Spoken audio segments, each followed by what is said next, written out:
Hello students, welcome to Panchajanya IAS. ನಾನು ನವೀನ್ ಕುಮಾರ್. ಇವತ್ತಿನ the Hindu ಪತ್ರಿಕೆ ವಿಶ್ಲೇಷಣೆಗೆ ನಿಮಗೆಲ್ಲರಿಗೂ ಸ್ವಾಗತ.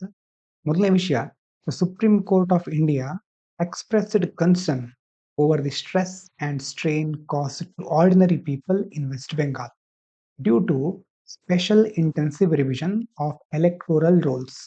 Around 1.3 crore voters received notices under the category of logical discrepancies. ಪಶ್ಚಿಮ ಬಂಗಾಳದಲ್ಲಿ ಸಹ ಎಸ್ಐಆರ್ ನಡೀತಾ ಇದೆ. ವಿಶೇಷ ತೀವ್ರವಾದ ಪರಿಷ್ಕರಣೆ, ಮತದಾರರ ಪಟ್ಟಿ, ಅದರ ಪರಿಷ್ಕರಣೆ ನಡೀತಾ ಇರೋದು ಸಾಮಾನ್ಯ ಜನರಲ್ಲಿ ಒತ್ತಡ, ಆತಂಕವನ್ನು ಉಂಟು ಮಾಡ್ತಾ ಇದೆ. ಸುಮಾರು ನೋಡಿ 1.3 ಕೋಟಿ ಮತದಾರರಿಗೆ ನೋಟಿಸ್ ನೀಡಿದ್ದಾರೆ. ಅದರಲ್ಲಿ ಲಾಜಿಕಲ್ ಡಿಸ್ಕ್ರೆಪೆನ್ಸಿ ಇದೆ. ಅದರಲ್ಲಿ ಕಾಗುಣಿತ ತಪ್ಪುಗಳು, ವಯಸ್ಸಿನ ಅಂತರ, ಹೀಗೆ ತಾಂತ್ರಿಕ ದೋಷಗಳು ಕಂಡುಬರ್ತಾ ಇದೆ. The court noted that many discrepancies are minor or technical. ಕೆಲವೊಂದು ಮೈನರ್ ಡಿಸ್ಕ್ರಿಪೆನ್ಸಿಗಳು, ವ್ಯತ್ಯಾಸಗಳಿದೆ. ಕೆಲವೊಂದು technical, spelling difference, age gaps between parent and children, ಮತ್ತೆ ನಂಬರ್ ಆಫ್ ಚಿಲ್ಡ್ರನ್ ಲಿಸ್ಟೆಡ್, ಇಂತಹ ದೋಷಗಳಿದೆ. Issuing notices on such grounds put heavy burden on citizens to prove their identity, leading to anxiety, queues and hardship. ಅಲ್ವಾ? ಇಂತಹ ತಪ್ಪುಗಳಿಗಾಗಿ ಈ technical ಇಶ್ಯೂಗಳಿದ್ರೆ ಅದಕ್ಕೆ ನಾಗರಿಕರು ಏನ್ ಮಾಡ್ಬೇಕು? ಈಗ ಅಂತ ತಪ್ಪುಗಳಿಗೋಸ್ಕರ ಅವರು ತಮ್ಮ ಸರದಿಯಲ್ಲಿ ನಿಂತು ಗುರುತನ ಸಾಬೀತುಪಡಿಸಬೇಕಾದ ಅನಿವಾರ್ಯತೆ ಎದುರಾಗ್ತಾ ಇದೆ. ಮಾನಸಿಕವಾಗಿ, ಆರ್ಥಿಕವಾಗಿ ಇದು ಹೊರೆಯನ್ನ ಉಂಟು ಮಾಡುತ್ತೆ. ಕೆಲಸವನ್ನ ಬಿಟ್ಟು ಇಲ್ಲಿ ಬರ್ಬೇಕಾಗತ್ತೆ. ಮಾನಸಿಕವಾಗಿ ಸಹ ಆ ಒಂದು ಸ್ಟ್ರೆಸ್ ಅಲ್ಲಿ ಇರಬೇಕಾಗತ್ತೆ. The exercise is conducted by the Election Commission of India, which must ensure free and fair election without excluding genuine voters. ಇದೌದು, ಎಲೆಕ್ಷನ್ ಕಮಿಷನ್ ಕೆಲಸ ಉಚಿತವಾಗಿ ಅಂತಂದ್ರೆ ಸರಿಯಾಗಿ, ಮುಕ್ತವಾಗಿ, ನ್ಯಾಯಸಮ್ಮತವಾಗಿ ಚುನಾವಣೆಗಳನ್ನ ನಡೆಸಬೇಕು. ಅದರ ಕರ್ತವ್ಯ ಹೌದು. ಆದ್ರೆ ಈ ಪ್ರಕ್ರಿಯೆಯಲ್ಲಿ ಯಾವುದೇ ಒಂದು ನೈಜ ಮತದಾರರು ಪಟ್ಟಿಯಿಂದ ಹೊರಗುಳಿಯದಾಗಿ ಎಚ್ಚರಿಕೆ ವಹಿಸಬೇಕಾಗತ್ತೆ. Electoral verification should balance accuracy of rolls with citizens' right to vote, especially in a populous state like West Bengal. ಅಲ್ವಾ? ನಿಖರತೆ ವಹಿಸೋದು ಇಂಪಾರ್ಟೆಂಟು, ಎಚ್ಚರಿಕೆ ವಹಿಸಬೇಕಾಗುತ್ತೆ. ಅದರ ಜೊತೆ ನಾಗರಿಕರ ಹಕ್ಕುಗಳ ನಡುವೆ ಸಮತೋಲನ ಕಾಯ್ದುಕೊಳ್ಬೇಕಾಗುತ್ತೆ. ಅದರಲ್ಲೂ ವೆಸ್ಟ್ ಬೆಂಗಾಲ್ದಂತಹ ಜನಸಂಖ್ಯೆ ಹೆಚ್ಚಿರುವ ರಾಜ್ಯಗಳಲ್ಲಿ ಇದು ಬಹಳ ಮುಖ್ಯವಾಗಿರುತ್ತೆ ಅಂತ ಇಲ್ಲಿ ಹೇಳ್ತಾ ಇದ್ದಾರೆ. ಇನ್ನು the Reserve Bank of India has suggested to the government that linking digital currencies of BRICS countries should be placed on the agenda of 2026 BRICS Summit, which India will host. ಈಗ 2026ರಲ್ಲಿ ಬ್ರಿಕ್ಸ್ ಶೃಂಗಸಭೆ ಭಾರತದಲ್ಲಿ ನಡೀತಾ ಇದೆ. ಈ ಸಂದರ್ಭದಲ್ಲಿ ಈ BRICS ಸದಸ್ಯ ರಾಷ್ಟ್ರಗಳಿದೆಯಲ್ವಾ, ಆ ರಾಷ್ಟ್ರಗಳ ಡಿಜಿಟಲ್ ಕರೆನ್ಸಿಗಳನ್ನ ಪರಸ್ಪರ ಲಿಂಕ್ ಮಾಡಬೇಕು. ಅದನ್ನ ಸಹ, ಆ ವಿಷಯವನ್ನ ಅಜೆಂಡಾದಲ್ಲಿ, ಕಾರ್ಯಸೂಚಿಯಲ್ಲಿ ಸೇರಿಸಬೇಕು ಅಂತ RBI ಸಲಹೆಯನ್ನು ಕೊಡ್ತಾ ಇದೆ. ಇನ್ನು why RBI is proposing this idea? ಯಾಕಂತಂದ್ರೆ linking central bank digital currencies can make cross border payments faster, cheaper and smoother. ಪರಸ್ಪರ ಡಿಜಿಟಲ್ ಕರೆನ್ಸಿಗಳನ್ನ ಲಿಂಕ್ ಮಾಡೋದ್ರಿಂದ ಒಂದು ದೇಶದಿಂದ ಇನ್ನೊಂದು ದೇಶಕ್ಕೆ ಈಸಿಯಾಗಿ ಟ್ರಾನ್ಸ್ಫರ್ ಫಾಸ್ಟ್ ಆಗಿ ಮಾಡಬಹುದು, ಸ್ಮೂತ್ ಆಗಿ ಮಾಡಬಹುದು. It can also reduce dependence on the US dollar in international trade. ಅಂತಾರಾಷ್ಟ್ರೀಯ ವ್ಯಾಪಾರದಲ್ಲಿ US ಡಾಲರ್ ಮೇಲಿನ ಅವಲಂಬನೆ ಸಹ ಕಡಿಮೆ ಮಾಡಬಹುದು, which is important during times of geopolitical tension and sanction. ಮುಖ್ಯವಾಗಿ ಯಾವಾಗ ಇದು ಇಂಪಾರ್ಟೆಂಟ್ ನೋಡಿ, US ಬೇರೆ ಬೇರೆ ದೇಶಗಳ ಮೇಲೆ ಸ್ಯಾಂಕ್ಷನ್ ಅನ್ನು ವಿಧಿಸ್ತಾ ಇದೆ. ಈ ಸಂದರ್ಭದಲ್ಲಿ ಡಾಲರ್ ಮೇಲಿನ ಅವಲಂಬನೆ ನಾವು ಕಡಿಮೆ ಮಾಡ್ತಾ ಇರಬೇಕು. ಇನ್ನು wider financial and geopolitical impact. Many BRICS members are testing or running pilot projects for digital currencies. Digital ಕರೆನ್ಸಿಗೆ ಸಂಬಂಧಪಟ್ಟ ಹಾಗೆ ಈಗ ಬ್ರಿಕ್ಸ್ ಮೆಂಬರ್ಸ್ ಕಂಟ್ರೀಸ್ಗಳು ಪೈಲಟ್ ಪ್ರಾಜೆಕ್ಟ್ ಅಂತಂದ್ರೆ ಒಂದು ಪ್ರಾಯೋಗಿಕ ಹಂತದಲ್ಲಿವೆ. ಎಲ್ಲ ಕಡೆ ಅದು ಸಂಪೂರ್ಣವಾಗಿ ಜಾರಿಗೆ ಬಂದಿಲ್ಲ. If their systems are connected, it could strengthen financial cooperation among emerging economies. ಒಂದ್ ವೇಳೆ ಇದು ಚೆನ್ನಾಗಿ ಕನೆಕ್ಟ್ ಆದ್ರೆ ಮುಂದಿನ ದಿನಗಳಲ್ಲಿ ಫಿನಾನ್ಷಿಯಲ್ ಕೋಆಪರೇಷನ್, ಹಣಕಾಸಿನ ಸಹಕಾರ, ಮತ್ತೆ ಉದಯೋನ್ಮುಖ ಆರ್ಥಿಕತೆ ಅಂತ ಹೇಳ್ತೀವಲ್ವಾ, ಎಮರ್ಜಿಂಗ್ ಎಕಾನಮೀಸ್, ಇಂತಹ ದೇಶಗಳ ನಡುವಿನ ಸಂಬಂಧವನ್ನು ಸುಧಾರಿಸುತ್ತೆ and give countries like India larger role in shaping the future global payment system. ಮತ್ತೆ ಭಾರತದಂತಹ ದೇಶಕ್ಕೆ ಮುಂದಿನ ದಿನಗಳಲ್ಲಿ ಜಾಗತಿಕ ಮಟ್ಟದಲ್ಲಿ ಈ ಪೇಮೆಂಟ್ ಸಿಸ್ಟಮ್ಗಳನ್ನ, ಪಾವತಿ ವ್ಯವಸ್ಥೆಯನ್ನ ಇನ್ನಷ್ಟು ಸಮರ್ಥವಾಗಿ ಮುಂದುವರಿಸ್ಕೊಂಡು ಹೋಗ್ಲಿಕ್ಕೆ ಅವಕಾಶವನ್ನು ಕೊಡುತ್ತೆ. Next, the International Monetary Fund has raised India's GDP growth forecast for 25-26 to 7.3%, up from 6.6% earlier. The upgrade reflects stronger than expected economic performance. IMF ಬಗ್ಗೆ ಗೊತ್ತಿದೆ ನಿಮಗೆ, ಇಂಟರ್ನ್ಯಾಷನಲ್ ಮಾನಿಟರಿ ಫಂಡ್ ಅಂತ ಫುಲ್ ಕರಿತೇವೆ ನಾವು. 2025-26ನೇ ಸಾಲಿನ ಭಾರತದ GDP ಬೆಳವಣಿಗೆ ಫೋರ್ಕಾಸ್ಟ್ ಮುನ್ಸೂಚನೆಯನ್ನ ಮೊದಲು 6.6 ಅಂತ ಎಕ್ಸ್ಪೆಕ್ಟ್ ಮಾಡಿದ್ರು, ಅದನ್ನ ಈಗ 7.3ಕ್ಕೆ ಏರಿಸ್ತಾ ಇದೆ. ಯಾಕೆ ಹೀಗೆ ಮಾಡ್ತಾ ಇದೆ? Why IMF revised India's growth upward? ಯಾಕಂತಂದ್ರೆ the IMF said India showed strong growth momentum in the third quarter. ಮೂರನೇ ಒಂದು ಕ್ವಾರ್ಟರ್ ನಲ್ಲಿ ಗ್ರೋತ್ ಮೊಮೆಂಟಮ್ ಜಾಸ್ತಿ ಇದೆ, ಸ್ಟ್ರಾಂಗ್ ಆಗಿದೆ. ಯಾಕಂತಂದ್ರೆ ಅದು ಸಪೋರ್ಟ್ ಬೈ ಹೈ ಇನ್ವೆಸ್ಟ್ಮೆಂಟ್, ಜಾಸ್ತಿ ಇನ್ವೆಸ್ಟ್ಮೆಂಟ್, ಕನ್ಸಂಪ್ಷನ್, ಗ್ರಾಹಕರ ಒಂದು ಬಳಕೆ, ಮತ್ತೆ ಇಂಪ್ರೂವಿಂಗ್ ಎಕನಾಮಿಕ್ ಆಕ್ಟಿವಿಟಿ, ಇದೆಲ್ಲದರಿಂದಾಗಿ ಗ್ರೋತ್ ಹೆಚ್ಚಾಗಬಹುದು. These factors helped India perform better than what was previously estimated. ಹಾಗಾಗಿ ಮೊದಲು ಏನು ಅನ್ಕೊಂಡಿದ್ರೋ ಅದಕ್ಕಿಂತ ಸ್ವಲ್ಪ ಈಗ ಗ್ರೋತ್ ಜಾಸ್ತಿ ಆಗಬಹುದು ಅಂತ ಹೇಳ್ತಾ ಇದ್ದಾರೆ. ಬ್ರಾಡರ್ ಎಕನಾಮಿಕ್ ಸಿಗ್ನಿಫಿಕೆನ್ಸ್ ನೋಡೋದಾದ್ರೆ, higher growth forecast strengthens India's position as one of the fastest growing major economies. ವಿಶ್ವದಲ್ಲಿ ವೇಗವಾಗಿ ಬೆಳೆಯುತ್ತಿರುವ ಪ್ರಮುಖ ಆರ್ಥಿಕತೆ ನಾವು ಹೇಳ್ತಾ ಇರ್ತೇವೆ, ಅದಕ್ಕೆ ಸ್ವಲ್ಪ ಈಗ ಬಲ ಬರುತ್ತೆ. However, the IMF also pointed out risks like global slowdown, inflation pressures, and geopolitical uncertainties, which could affect growth in the future. ಹಾಗಂತ ನಾವು ಗ್ರೋತ್ ಆಗ್ತಾನೆ ಇರುತ್ತೆ, ಏನು ಮಾಡಿದ್ರು ಪರವಾಗಿಲ್ಲ ಅಂತ ಅಂದ್ಕೊಳ್ಳಿಕ್ ಆಗಲ್ಲ. ಗ್ಲೋಬಲ್ ಲೆವೆಲ್ ಅಲ್ಲಿ ಯಾವ ತರ ಘಟನೆಗಳು ನಡೀತಾ ಇರುತ್ತೆ, ಇನ್ಫ್ಲೇಷನ್ ಪ್ರೆಷರ್ ಬರುತ್ತಾ ನಮ್ಮ ಮೇಲೆ, ಮತ್ತೆ ಜಿಯೋಪೊಲಿಟಿಕಲ್ ಅನ್ಸರ್ಟಿನಿಟಿಗಳು ಯಾವ ತರ ಇರುತ್ತೆ, ಎಲ್ಲ ಇಂಪಾರ್ಟೆಂಟ್ ಆಗಿರುತ್ತೆ. ಒಂದು ಎಫೆಕ್ಟ್ ಆದ್ರೆ ಗ್ರೋತ್ ಸ್ಲೋ ಆಗಬಹುದು. ಇನ್ನು India has signed letter of intent LOI with the United Arab Emirates to strengthen defense cooperation. The LOI was signed during the visit of Sheikh Mohammed bin Zayed Al Nahyan India in the presence of Narendra Modi. UAE ಅಧ್ಯಕ್ಷ Sheikh Mohammed bin Zayed Al Nahyan ಭಾರತಕ್ಕೆ ಬಂದಿದ್ರು. ಅವಾಗ ಎರಡು ದೇಶಗಳು ರಕ್ಷಣಾ ಸಹಕಾರವನ್ನು ಬಲಪಡಿಸಲಿಕ್ಕೆ ಒಂದು letter of intent, ಆಶಯ ಪತ್ರ ಅಂತ ಹೇಳಬಹುದು, ಲೆಟರ್ ಆಫ್ ಇಂಟೆಂಟ್ಗೆ ಸಹಿ ಆಗ್ತಾ ಇವೆ. Why this defence partnership matters? ಯಾಕೆ ಇಂಪಾರ್ಟೆಂಟ್ ಇದು? The agreement aims to deepen military cooperation, joint training and strategic coordination between India and UAE. This is significant because West Asia region is witnessing rising security tensions, and stronger defense ties help India protect its strategic and economic interest. ಪಶ್ಚಿಮ ಏಷ್ಯಾದಲ್ಲಿ ಭದ್ರತಾ ಉದ್ವಿಗ್ನತೆ ಹೆಚ್ಚುತ್ತಾ ಇದೆ. ಈಗ UAE ಜೊತೆಗೆ ಒಂದು ಬಲವಾದ ರಕ್ಷಣಾ ಸಂಬಂಧವನ್ನು ನಾವು ಇಟ್ಕೊಂಡ್ರೆ, ಅದು ಮಿಲಿಟರಿ ಸಹಕಾರ ಇರಬಹುದು, ಜಂಟಿ ತರಬೇತಿ ಇರಬಹುದು, ಮತ್ತೆ ಸ್ಟ್ರಾಟಜಿಕ್ ಕೋಆರ್ಡಿನೇಷನ್, ಎಲ್ಲದಕ್ಕೂ ಒಂದು ಹೆಚ್ಚಿನ ಮಹತ್ವವನ್ನು ತಂದುಕೊಡುತ್ತೆ. ಇನ್ನಷ್ಟು ಬಲ ಬರುತ್ತೆ ಭಾರತ ಮತ್ತೆ UAE ನಡುವಿನ ಒಂದು ಸಂಬಂಧಕ್ಕೆ. India UAE relations are part of India's broader West Asia strategy. West ಏಷ್ಯಾದಲ್ಲಿ ನಮ್ಮ ಒಂದು ಪಾತ್ರವನ್ನು ಹೆಚ್ಚಿಸಿಕೊಳ್ಳಿಕ್ಕೆ ನಾವು ಕಾಯ್ತಾ ಇರ್ತೇವೆ. Which focuses on energy security ಅಲ್ವಾ, ಅಲ್ಲಿನ ಎನರ್ಜಿ ಸೆಕ್ಯೂರಿಟಿ, ಇಂಧನಗಳಿರ್ಬೋದು, ಡಿಫೆನ್ಸ್ ಕೋಆಪರೇಷನ್, ರೀಜನಲ್ ಸ್ಟೆಬಿಲಿಟಿ, ಎಲ್ಲದಕ್ಕೂ ಲಿಂಕ್ ಆಗಿರುತ್ತೆ. Strengthening ties with the UAE also helps India balance changing regional dynamics involving other major powers in the Arabian Peninsula. UAE ಜೊತೆ ನಾವು ನಮ್ಮ ಸಂಬಂಧವನ್ನ ಚೆನ್ನಾಗಿ ಮುಂದುವರ್ಸ್ಕೊಂಡು ಹೋದ್ರೆ ಮುಂದಿನ ದಿನಗಳಲ್ಲಿ ಉಳಿದಿರುವಂತಹ ದೇಶಗಳ ಜೊತೆನೂ ಒಳ್ಳೆ ಸಂಬಂಧವನ್ನ ಮುಂದುವರ್ಸ್ಕೊಂಡು ಹೋಗ್ಬೋದು. ಇನ್ನು ಮುಂದಿನ ವಿಚಾರ, European union and the United Kingdom are trying to negotiate with US President Donald Trump over his tariff threats, while keeping the option of retaliation open. The issue is linked to US pressure related to Greenland, which belongs to Denmark. Trump ಅವರು Denmark ಅನ್ನು ಸಹ ಡೆನ್ಮಾರ್ಕಿನ ಒಂದು ಭಾಗವಾದಂತಹ Greenland ಅನ್ನ ವಶಪಡಿಸಿಕೊಳ್ಳಿಕ್ಕೆ ಮುಂದಾಗ್ತಾ ಇದ್ದಾರೆ. ಅದು ಹಾಗಾಗಿ ಈ ಸಂದರ್ಭದಲ್ಲಿ ಯುರೋಪಿಯನ್ ಒಕ್ಕೂಟ ಮತ್ತೆ ಟ್ರಂಪ್ ಅವರ ಸುಂಕದ ಬೆದರಿಕೆ ಎಲ್ಲ ಒಂದ್ ಕಡೆ ನಾವು ಸಮಸ್ಯೆಗಳನ್ನ ಕಾಣ್ತಾ ಹೋಗ್ಬೋದು ಇದಕ್ಕೆ ಸಂಬಂಧಪಟ್ಟ ಹಾಗೆ. ಈಗ ಯುರೋಪಿಯನ್ ಯೂನಿಯನ್ ಏನ್ ಮಾಡ್ತಾ ಇದೆ, ನೆಗೋಷಿಯೇಟ್ ಮಾಡ್ಲಿಕ್ಕೆ, ಮಾತುಕತೆ ನಡೆಸಲಿಕ್ಕೆ ಟ್ರಂಪ್ ಅವರ ಜೊತೆ ಮುಂದಾಗ್ತಾ ಇದೆ. ಆದ್ರೂ ರಿಟಾಲಿಯೇಷನ್ ಓಪನ್ ಆಗಿ ಇಟ್ಕೊಂಡಿದ್ದಾರೆ. Why Europe is cautious but firm, cautious ಆಗಿದೆ, ಎಚ್ಚರಿಕೆಯಿಂದಿದೆ. European leaders said they do not want a tariff war.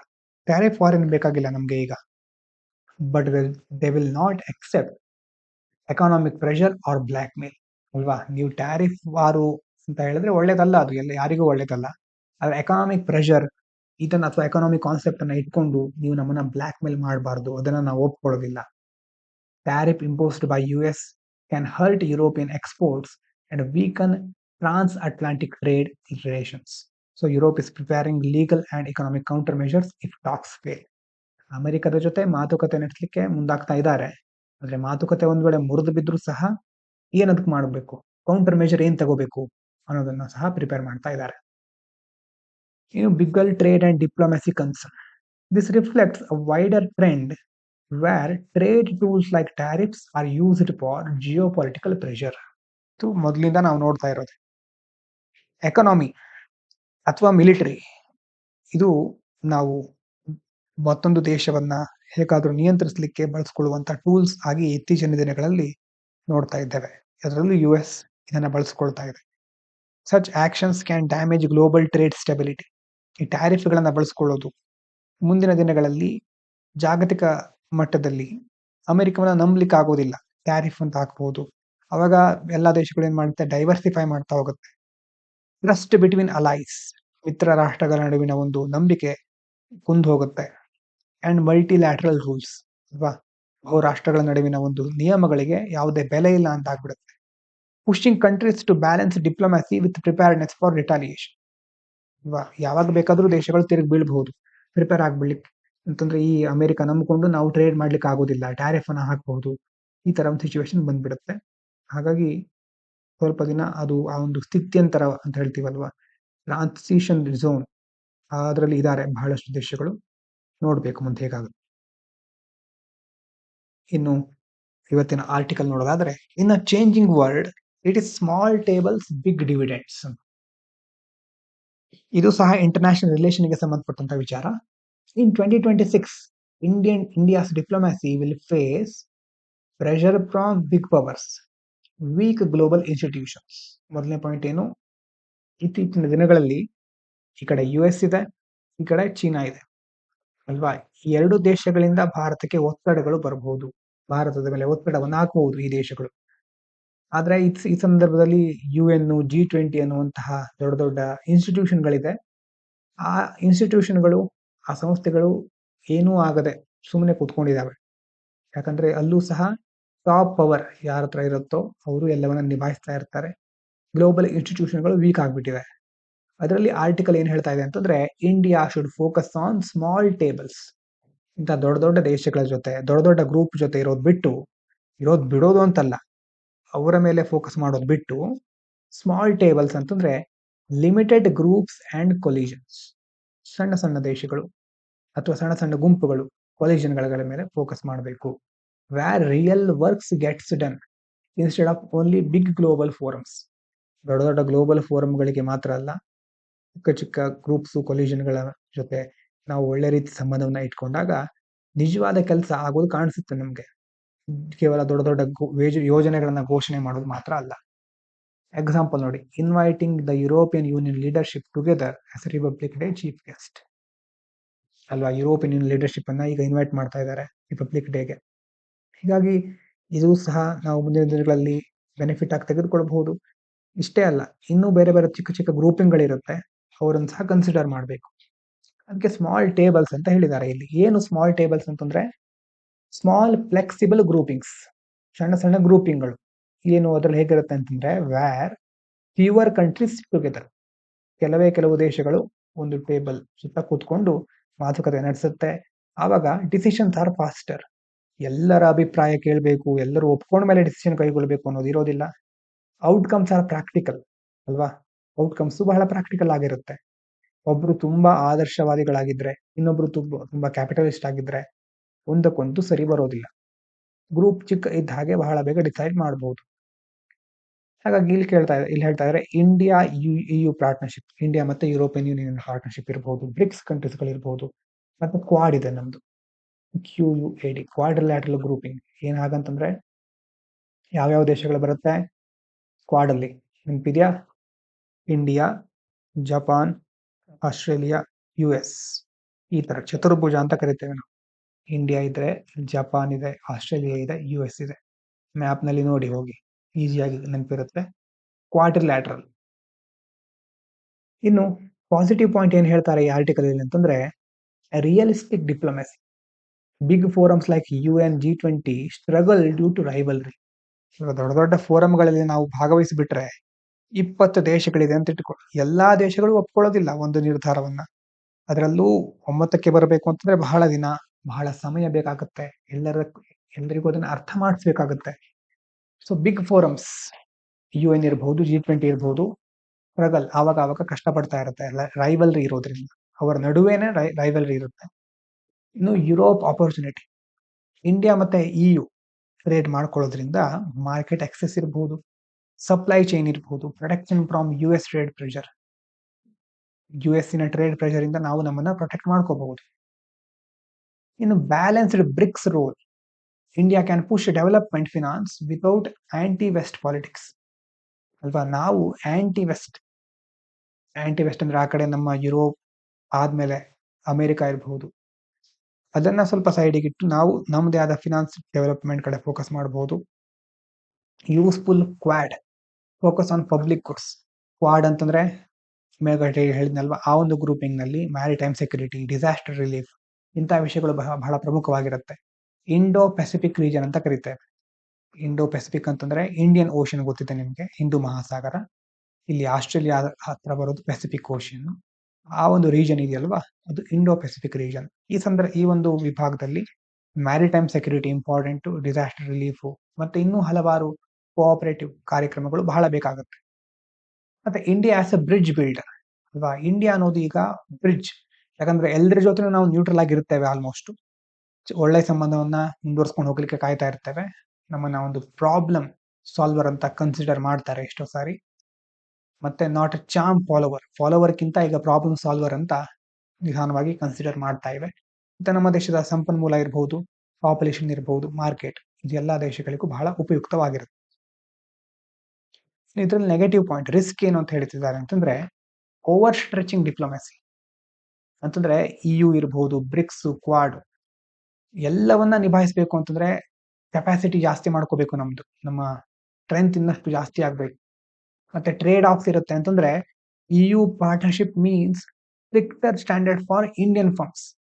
European union ಜೊತೆ ನಾವು ಸಂಬಂಧವನ್ನ ಚೆನ್ನಾಗಿ ಇಟ್ಕೋಬೇಕು ಅಂತಂದ್ರೆ ಇಲ್ಲಿ ನಮ್ಮ ದೇಶದ ಫರ್ಮ್ಸ್ ಗಳಿರುತ್ತಲ್ವಾ, ಅದು ಬಹಳ ಸ್ಟ್ರಿಕ್ಟ್ ಆಗಿ ಸ್ಟ್ಯಾಂಡರ್ಡ್ ಗಳನ್ನ ಫಾಲೋ ಮಾಡಬೇಕು.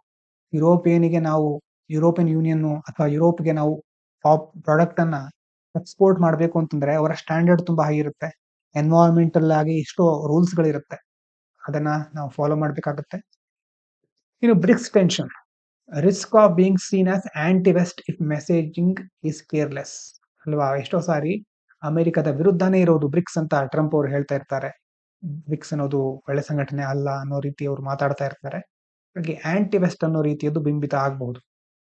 ಇನ್ನು Quad dependency, effectiveness depends on US trade and domestic politics. Quad ಮೇಲೆ ನಾವು ಕಂಪ್ಲೀಟ್ ಆಗಿ ಡಿಪೆಂಡ್ ಆಗ್ಲಿಕ್ಕೆ ಆಗೋದಿಲ್ಲ, ಅದರ ಎಫೆಕ್ಟಿವ್ನೆಸ್ ಡಿಪೆಂಡ್ ಆಗಿರೋದು US ಮೇಲೆ. ಜಪಾನು, ಆಸ್ಟ್ರೇಲಿಯಾ ಇದೆ, ಆದ್ರೆ ನಮ್ಮ ದೊಡ್ಡ ದೇಶ ಇರೋದು ಯಾವುದು US ನ ಟ್ರೇಡ್ ಮತ್ತೆ ಡೊಮೆಸ್ಟಿಕ್ ಪಾಲಿಟಿಕ್ಸ್ ಮೇಲೆ ಡಿಪೆಂಡ್ ಹಾಕೊಂಡಿರೋದು ಕ್ವಾಡ್. ಇನ್ನು fragmentation risk, too many small tables can dilute focus ಅಲ್ವಾ? ಹೌದು, ಇಲ್ಲೊಂದು ಗ್ರೂಪ್ ಮಾಡ್ಕೊಳ್ಳೋದು, ಮತ್ತೆಲ್ಲೋ ಒಂದು 4 ದೇಶದ ಜೊತೆ ಇನ್ನೊಂದು ಗ್ರೂಪ್ ಮಾಡ್ಕೊಳ್ಳೋದು, ಹೀಗೆ ತುಂಬಾ ಸ್ಮಾಲ್ ಟೇಬಲ್ಸ್ ಇದ್ಬಿಟ್ರೆ ಫೋಕಸ್ ನಮ್ದು ಡೈಲ್ಯೂಟ್ ಆಗ್ಬಿಡುತ್ತೆ. ಆವಾಗ ನಾವು ಸರಿಯಾದ ರೀತಿಯಲ್ಲಿ ಮುಂದುವರಿಲಿಕ್ಕೆ ಆಗೋದಿಲ್ಲ. ಅದರ ಜೊತೆ ನಾವು ಕಾಶಿಯಸ್ ಆಗಿರ್ಬೇಕು, ಎಚ್ಚರಿಕೆಯಿಂದ ಇರಬೇಕು.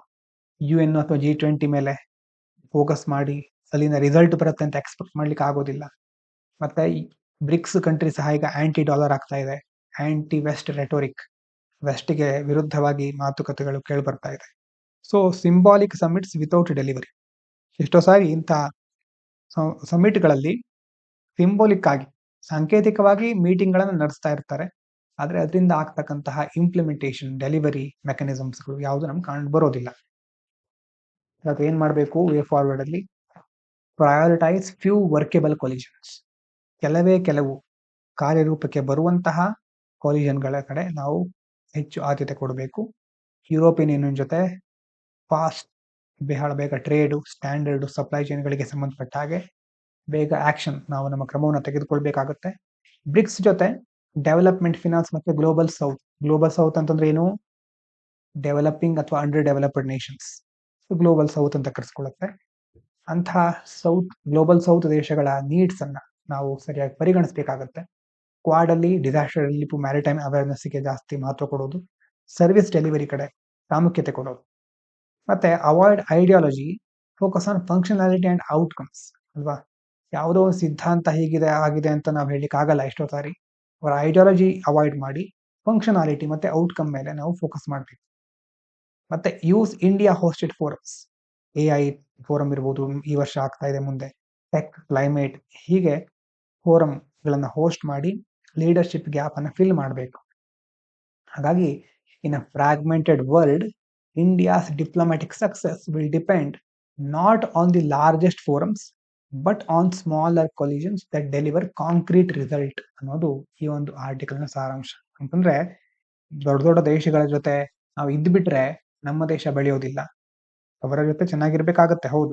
ಅದ್ರ ಜೊತೆ ಚಿಕ್ಕ ಚಿಕ್ಕ ಕೊಲಿಷನ್ಗಳನ್ನ ಮಾಡಿಕೊಂಡು ಕಾಂಕ್ರೀಟ್ ರಿಸಲ್ಟ್ ಗಳನ್ನ ಡೆಲಿವರ್ ಮಾಡೋದ್ರಿಂದ ನಾವು ಇನ್ನಷ್ಟು ಬಹಳ ಬೇಗ ಬೆಳವಣಿಗೆಯನ್ನ ಕಾಣಬಹುದು ಅಂತ ಈ ಆರ್ಟಿಕಲ್ ಅಲ್ಲಿ ಹೇಳ್ತಾ ಇದ್ದಾರೆ.